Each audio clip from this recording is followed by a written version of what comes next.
Maui Gaming. Welcome to my channel.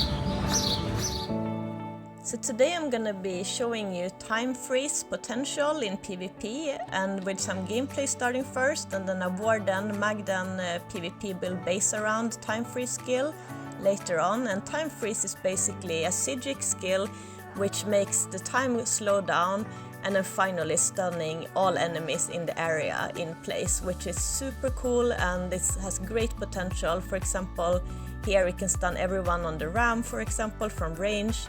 It's great for teamwork, and also when you're stunning them you can use a set that benefits from this, such as Hrothgar's Chill.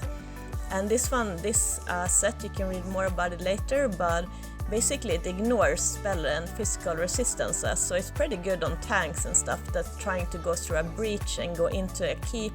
You can really slow them down. For example, if there's meatbag catapults going and there's like tons of DPS just pumping out damage, like at the entrance of a breach or going upstairs in a breach, and you can basically stun them in place in the middle of all that damage, so that's pretty effective. Also, it's so seldom used in PvP, so people, they don't know how to deal with this yet, like they don't know how to handle it. They walk straight into it a lot of times, or other times they're really scared of it and they don't go into it at all. So it's super fun to play around with because it's unique, you know, so you can also go creative yourself, like you can leave in comments if you used this before or what you think about it. And I just love it on my Warden because I think this goes well with the Hrothgar set, and also you can use the Nun attack, which also procs this one Hrothgars because it immobilizes them, right? And it gives frost damage, so it's a solid setup. I really love it. I think I haven't had this fun in PvP for a very long time. The potential in a ball group is amazing, and also Ice Furnace is the front bar set that procs once every second, so that is also a great way to pump out a lot of damage on the enemies. So this is me running just solo, like you can run solo and in group, you know, it's just like mainly it works in big open areas for PvP, for example in Cyrodiil, in Greyhost, where it's a lot of enemy players. Because it's not a build that you're just doing a duel with. This is like for putting insane pressure and crowd control on the enemy players, so it's super fun.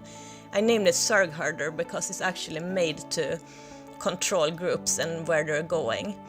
You're also very tanky because you're using Sea Serpent's Coil as the mythic item, and this one gives great damage reduction at full health, so make sure you stay on, like try to fill your health bar up as fast as you can if you take damage, so it will be able to proc one more time. So it takes a little bit of practice to run this because you need to bar swap when the timer runs out of the time freeze, because you want to be on the back bar every time that happens and you want to be on the front bar at the other times. And it's a little bit of practice, but it's super worth it. It's super fun. You should try it. So this is a quick picture of the stats, and also remember that your Sea Serpent's Coil will give you more damage. Also you need to use the Cliff Razor 2 times to get the 400 extra weapon spell damage there. And also you know that on your back bar, the Hrothgar set, it ignores physical and spell resistance. Showing you how to set up the Psijic Zerg Herder Warden, and if you don't want to listen to this part, you can also look in the description. I will have the written guide to this build, since subscribers have asked me to, so I will do it from now on. So for the race, you want to be a Breton for extra sustain, and you put 36 points into Magicka, 28 into health. Use the smoked bear hounds as buff food, and you want to be vampire stage 3 because of the undeath passive, it makes you tankier in PvP, so it's very great. You want to use the Atronach Mundus for extra Magicka recovery. And inventory, you're going to be using front bar is the Ice Furnace Ice Staff. What it does as a 5-piece set is when you deal frost damage, you deal additional 868 flame damage to all enemies within 8 meters around the initial target, and it can occur once every 1 second, so that's pretty good. So you want to keep it on front bar because it's your attack bar basically. You want it sharpened with a weapon damage enchantment. On the back bar, this is where you're gonna stun and crowd control enemies mainly. So you're gonna use Hrothgar's Restoration Staff and Hardening Enchantment for damage shield and Charge Trait. And what this does with 5-piece bonus is stunning or immobilizing your enemies, causes them a burst with frost magic, applying the shield status effect and dealing 13% of their total physical and spell resistance as frost damage to themselves and enemies within 8 meters of them. It can occur every 7 seconds, ignore spell resist, and it can't be blocked.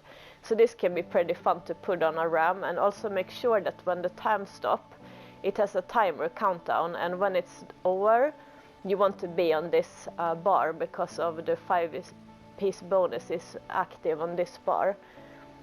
So this is really fun, like to kind of be able to be on top of this. It makes it fun to play this build. Also for monster set, you want to use Noon Attack. Both of them are gonna be light in Divines. This one you get it from Imperial City from Telvars, and if you cannot get exact shoulder light, like if you get medium, if you're like RNG hates you and you just cannot get medium, it's still fine because it's pretty expensive to get this. And what it does basically gives you extra armor, and when you deal frost damage, you basically snare them, and after you get 4 stacks, they will be immobilized, and that will also proc your Hrothgar set and ice damage. Like, so it's perfect for this build using the Noon Attack set basically. This is pretty straightforward. You want to have Ice Furnished Couriers and Reinforced. And waste, you have room for a trainee piece, so you want 1 light piece of trainee in the belt, because that is also the best to keep a light piece because of the armor penalty is not as high. Hrothgar's Gauntlets, Impenetrable, Greaves, well fitted, and well fitted Sabatons too. And the mythic we're gonna be using is probably my favorite, Sea Serpent's Coil. I think it's super fun, it's super cool, it gives you great burst damage and tankiness. And you want to have it, or actually maybe I can read what it does. While at full health, you gain 40% damage reduction, and if you take damage at full health in combat, which you should make sure that you kind of stay at full health at all times, it's also part of this playstyle. You gain, I mean, of course you want to be full health all time, you know, but you're gonna heal yourself up at this very limit at all times. And you get Major Berserk, Major Courage, and yeah, it's pretty good when you get this one, and also the damage reduction is great. It makes you super tanky, like even these gank blades cannot really take you out because you will have time to get away from their combo with this one. Ice Furnished Ring, infused with Mag Recovery Glyph. Ice Furnished Ring again, infused with Weapon Spell Damage Glyph. And the skills you want to be using on the front bar is Blockade of Frost, Deep Fissure.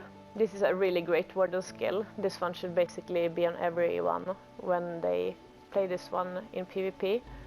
Screaming Cliff Racer. This one is good to buff up with your weapon damage, because if you are 7 meters away from the target, you set them off balance when you shoot them, and if you shoot them again, you get 400 weapon spell damage, because it quadruples after damaging off-balance enemies. So when you run into a battle, make sure you shoot them twice already to get this extra weapon spell damage. Frost Reach, great skill. It's a bit of a spammable. And Bird of Prey to get away, and to get the passive that you get Minor Berserk while you have it slotted on the front bar. That's why you want it on the front bar. For your ultimate, this is your offensive ultimate, it's Northern Storm, and it's frost damage too, and it slows them down, and it increases your weapon and spell damage for 30 seconds. On the back bar you want to be using Arctic Blast. Also this one will be nerfed during Necrom, and the stun is gonna be delayed. So just keep that in mind when you're playing this build. Also your main stun is gonna be time freeze, because you're going to wanna stun a huge group at the same time, mainly. Ice Fortress. living trellis, and time freeze, which is basically this is the best part of this build. Basically, it makes it unique. It's expensive. You see, it costs 6,275 Magicka to cast. So it can be like if you decide to make this build and want to try it out, make sure you're gonna think, oh, the sustain is not good enough in the beginning, because you'll probably be spamming this quite a bit before you learn where to put it. But try to time it and not use it like too much, because it actually works well if you try to predict where the enemies are going. And also there's certain locations that it's great to put it. For example, in a breach and a keep, when a large group wants to get in, you know how much AoE damage it is on those breaches already from meatbags, catapults, and everyone's throwing down their AoE. So like you really don't want to get stunned if you're an enemy running through that breach, you know. So this will stun them there, and that's really fun because they can't handle it. Blue Betty is a must too for a warden, I guess. And ultimate is a life giver from the rest of staff skill line. And something interesting with this skill is that not everyone knows about, is that you automatically cast regeneration, blessings of protection, and steadfast ward at no cost. And they will update based on which morph of the ability you have taken. But you do not need them slotted for this to work. But basically that's just make sure you morph them the way you want, so it will cast the right ones. So I chose rapid regeneration, blessings of restoration, and ward ally. So basically you can keep these morphed but not slotted, just to take full benefit of the life giver ultimate. So you want the passives. I would say it's pretty important for this one to have medicinal use, and if you want to save money, like if you're gonna love this build as much as I do and play it all the time, it's basically you want to have gourmand too, because you're using smoked bear horns as your food and it's pretty expensive. Champion points. For the green tree, I don't usually say so much, but War Mount is great for Cyrodiil. You want the Gifted Rider, and you want the Steed's Blessing. Warfare, you want to have Master at Arms, Biting Aura,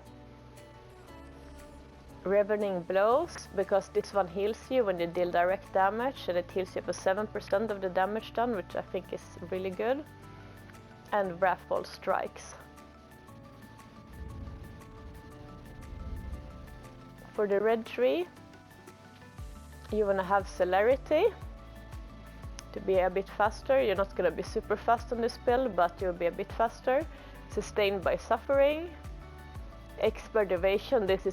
Expert Evasion is basically, I would say, one of the absolute best champion point skills you can use. Because if you use a roll dodge, it's free of cost. For every 30 seconds you get a free roll dodge. And that's absolutely gold, like I think in PvP. Like, you don't even need to invest so much into stamina when you have expert evasion slotted. So I think it's a given, at least for this playstyle. Rejuvenation, you want extra sustain. And the potions you will be using is basically the regular tri-stat potions, and you can also craft them yourself if you don't use the Crown Store one. Also, could you please subscribe to my channel? I'm trying to add some more stuff about gamer culture, and I would really love your support. So it's like environments like this, the Zerg Herder thrives, you know, when it can move the Zerg wherever it wants, and it's so fun to play this build. Like, I think I have definitely not had this fun for a long time. So if you want something unique, you know, not like a typical super strong DPS or like a super strong tank, you just want to do something different, you know, I totally think you should check this out, you know, and you can go creative too, you know. Leave in the comments what you're thinking, you know, when you're watching this, like what do you think that you can make, you know, with this, like, because opportunities, imagine like in a ball group what you can use this for, how fun it can be, you know. So just let me know and stuff, and like this video if you thought it was interesting, and I will see you at the next clip. Thank you.